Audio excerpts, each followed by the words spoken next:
Hello everyone. இந்த வீடியோவில் நம்ம என்ன பார்க்க போகிறோம் அப்படின்னா நம்ம கம்ப்யூட்டரில் எப்படி ஜாவா இன்ஸ்டால் பண்ணலாம் அப்படி தான் பார்க்க போகிறோம். ஓகேவா? ஸோ ஜாவா இன்ஸ்டால் பண்ணுறதுலாம் ஒன்றும் இல்லை, ஜாவா டெவலப்மெண்ட் கிட்ட நம்ம இன்ஸ்டால் பண்ண போகிறோம். அது இருந்தால் தான் நம்ம கம்ப்யூட்டரில் ஜாவா டெவலப்மெண்ட்டுக்கு சப்போர்ட் ஆகும். அப்போ தான் நம்ம ஜாவா கோடிங்கை எழுதி அதை எக்ஸிக்யூட் பண்ணி ஒர்க் பண்ண வைக்க முடியும். ஓகேவா? ஸோ ஃபர்ஸ்ட் நம்ம ஜஸ்ட் கூகுள் ஓப்பன் பண்ணிக்கோங்க. இல்லை உங்களுக்கு பிடிச்ச எந்த ஒரு சர்ச் இன்ஜினாக இருந்தாலும் பரவாயில்ல. ஓப்பன் பண்ணிவிட்டு நீங்கள் முதல்ல சர்ச் பண்ண வேண்டியது என்ன பார்த்தீங்கன்னா download SDK. So JDK. So download JDK எந்த ஒரு வேர்ஷன் நம்பரும் போடாமல் ஜஸ்ட் டவுன்லோட் ஜேடிகே மட்டும் போடுங்க. பக்கத்தில் எந்த ஒரு வேர்ஷன் இதுவும் போடாதீங்க. இப்படி போட்ட அப்புறம் நீங்கள் ஃபர்ஸ்ட் உங்களுக்கு எல்லாருக்குமே கண்டிப்பாக இந்த லிங்க் தான் வரும். ஸோ நீங்கள் ஜஸ்ட் இதை கிளிக் பண்ணுங்கள்.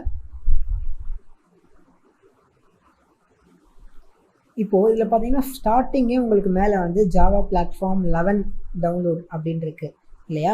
ஸோ ஃப்யூச்சரில் ஒரு வேளை உங்களுக்கு ஜாவா வெர்ஷன் 12 மாறலாம், இல்லை 13 கூட வரலாம். ஸோ உங்களுக்கு அந்த டைமில் என்ன வெர்ஷன் இருக்கோ நீங்கள் அதையே டவுன்லோட் பண்ணுங்கள். அப்டேட்டட் வெர்ஷன் தான் எப்பவுமே முக்கியம்.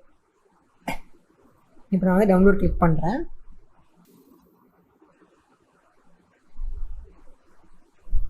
ஸோ இப்போ இந்த பேஜ் உள்ள நம்ம வந்துட்டோம். இதில் பார்த்தீங்கன்னா உங்களுக்கு ஜாவா எஸ்சி டெவலப்மெண்ட் கிட் அப்படின்னு இருக்கு இல்லையா?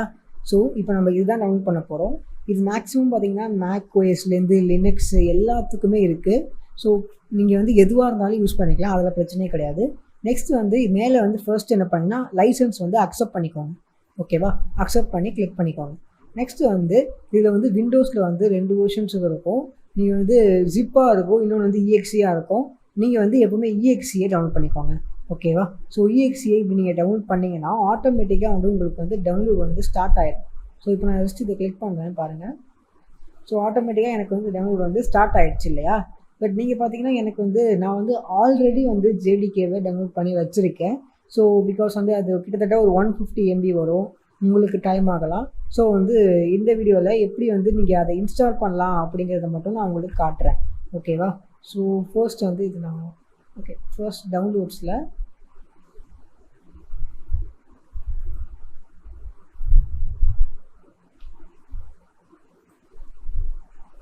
ஸோ இங்கே பார்த்தீங்கன்னா எனக்கு ஜேடிகேஇஎக்ஸி அப்படின்னு சொல்லிட்டு இருக்குது இல்லையா?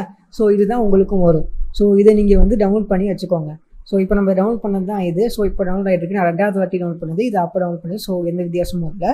ஸோ இது ஜஸ்ட் உங்கள் டவுன்லோட்ஸ்லையும் இருக்கும்.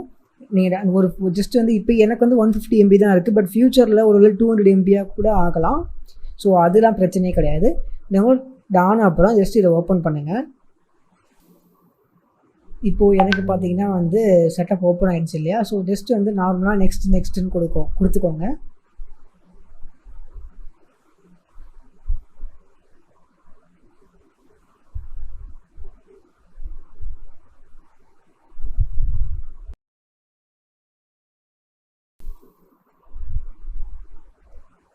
இப்போ பார்த்தீங்கன்னா எனக்கு ஜாவா கிட் கம்ப்ளீட்டாக இன்ஸ்டால் ஆகிடுச்சு இல்லையா? ஸோ இப்போ நான் இதை க்ளோஸ் பண்ணிடுறேன். நெக்ஸ்ட்டு நீங்கள் என்ன பண்ணணுன்னா ஜாவா உங்கள் கண்ட்ரோல் பேனலில் போய் நீங்கள் செட் பண்ணணும். ஸோ அதுக்கு முன்னாடி இப்போ என்ன பண்ணுங்கன்னா உங்கள் நார்மல் ஃபைல் எக்ஸ்ப்ளோரரில் சி லொக்கேஷனுக்கு போய்க்கோங்க. ஸோ இந்த சி லொக்கேஷனில் நீங்கள் என்ன பண்ணுங்கன்னா ப்ரோக்ராம் ஃபைல்ஸ் x86 இருக்கு இல்லையா? அதுக்கு போகக்கூடாது, நார்மல் ப்ரோக்ராம் ஃபைல்ஸ் ஓப்பன் பண்ணணும். ஓகேவா? ஸோ ஓப்பன் பண்ணிவிட்டு இது உள்ளே ஜாவா அப்படின்னு சொல்லிட்டு ஒரு ஃபோல்டர் இருக்கும்.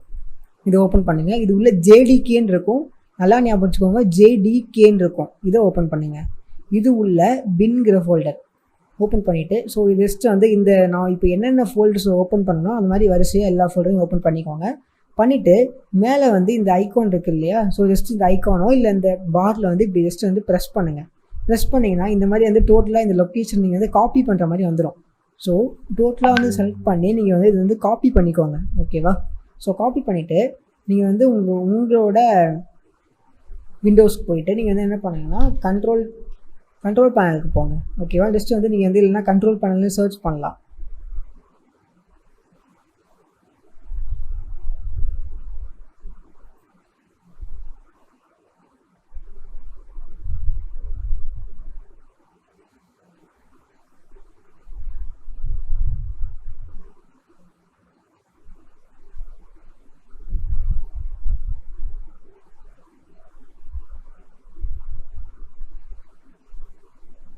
ஸோ இப்போது ஓப்பன் ஆன அப்புறம் நீங்கள் என்ன பண்ணுங்கன்னா இங்கே சர்ச் டேப் இருக்குது இல்லையா, இங்கே சர்ச் டேப்பில் நீங்கள் என்ன பண்ணுங்கன்னா என்விரான்மெண்ட்ஸ் அப்படின்னு டைப் பண்ணுங்கள். ஓகேவா? ஸோ ஜஸ்ட் வந்து என்விரான்மெண்ட்ஸ்னு அதோட கீவேர்ட் டைப் பண்ணும்போதே எனக்கு வந்து இந்த மாதிரி வந்துருச்சு இல்லையா. ஸோ இப்போது இதில் எடிட் தி சிஸ்டம் அப்படின்னு இருக்கு இல்லையா, ஜஸ்ட் இதை கிளிக் பண்ணுங்க.